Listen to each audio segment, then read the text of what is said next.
No, you may go behind the tree, that's another matter. Oh my. It's funny. Hello everyone, welcome to the channel What the Reaction. My name is Melody, and today we have a slightly different sort of video we're reacting to. So you probably know who Sadhguru is. Probably most of you. I have been introduced to Sadhguru probably a year or two ago. I don't follow like consistently, but I know of him and I've heard some of his really good messages. So yeah, I know about him, and there is this video that's called How Shiva Overcame Lust, which is pretty interesting, and I want to check it out and see what it's about. So without further ado, let's get into the video.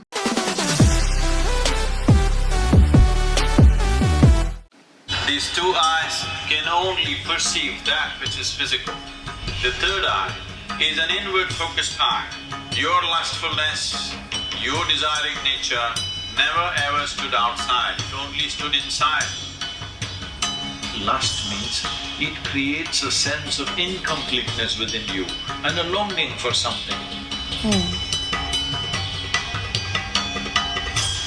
When we say Shiva, the word Shiva has become synonymous with the third eye. The third eye, what it means is, these two eyes are to look outside. These two eyes are capable of showing you the physicality of the existence. These two eyes can only perceive that which is physical. The third eye is an inward-focused eye. It's not going to open up upon your forehead. The third eye is an inward-looking eye.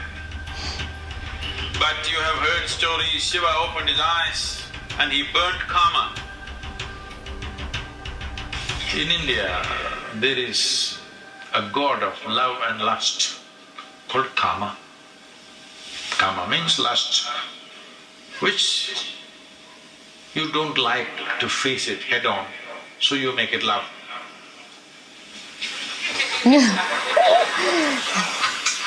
Because you need some aesthetic Okay. to it. Make it sound better.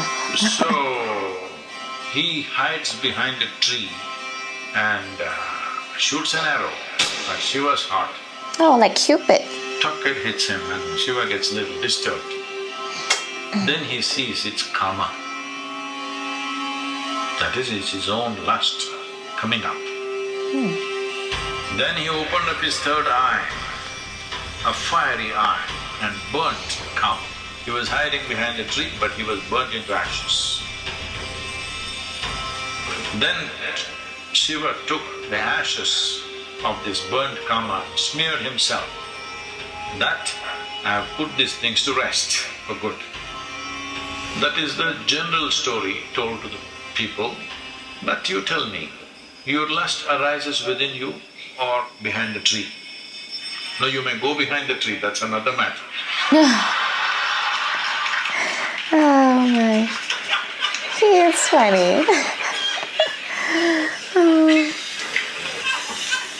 But where does it arise? Within you. Desire is not hanging outside.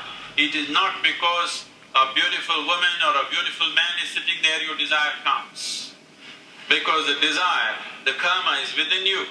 So he opened his third eye and burned the karma within himself, not the one who is standing outside.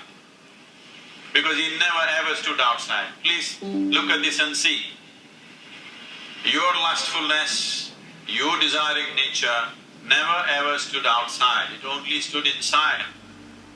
So he opened his third eye, not this way, inward. Then he saw this lustfulness, which essentially means that some aspects are built into you which makes you feel incomplete.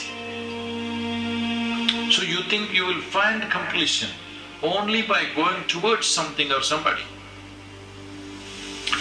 Lust is not just about opposite sex. Shopping is lust. Because you have to go towards something, only then life will be complete. Every desire is lust, because without that I cannot exist. I want that, because only when I have that, this will be complete. It may be a thing, it may be a position, it may be power, it may be sexuality, it doesn't matter what it is. Essentially, lust means it creates a sense of incompleteness within you and a longing for something that it makes you feel if you don't have that, you're not complete.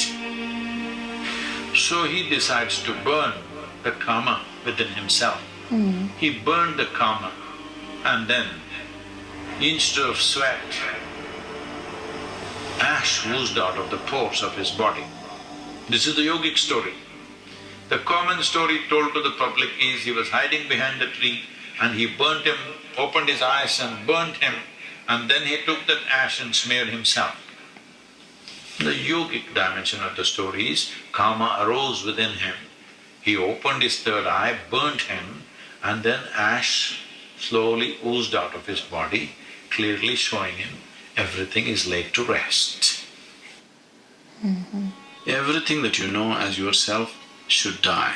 Dying to yourself. When I say death, it's not the physical death which is a problem. The question is no losing everything that you know as myself right now. Your personality, your identity. Once you learn to be an individual beyond physiological and psychological formats, that means you're for good. This is what living death means. So if you know how to be an individual still, without physiological and psychological format, you are a living death. Okay. If you are a living death, you are eternal in your existence. It is time that you become living death so that you live eternally.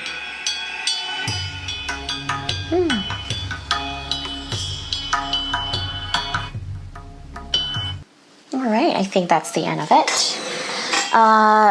Very, very eye-opening. I think that's a pun, but it's very eye-opening. Yeah, I think this is also why people are never satisfied. Like you always chase for something more. The more money you get, the more money you want, the more things you have, the more things you want. You think like, oh, if I get this one day, I'll be satisfied. But you're never satisfied because you always lust for something constantly. And I think like what Sadhguru says in terms of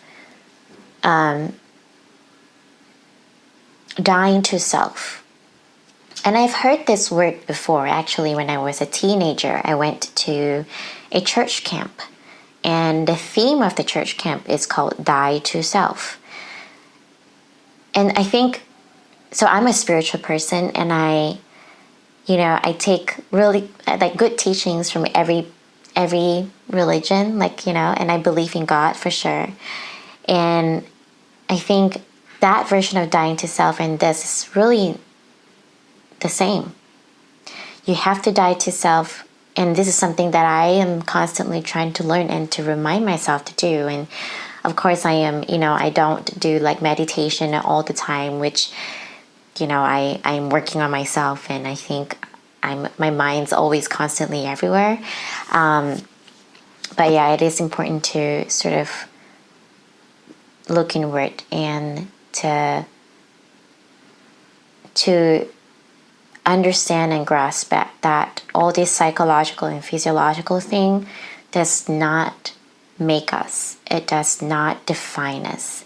And that we need to just be okay and be still and be in ourselves and be satisfied with us, like just being us. And, I guess dying to self and killing that lust within you. So anyways, I don't know how to explain it better than Sadhguru. You get the gist.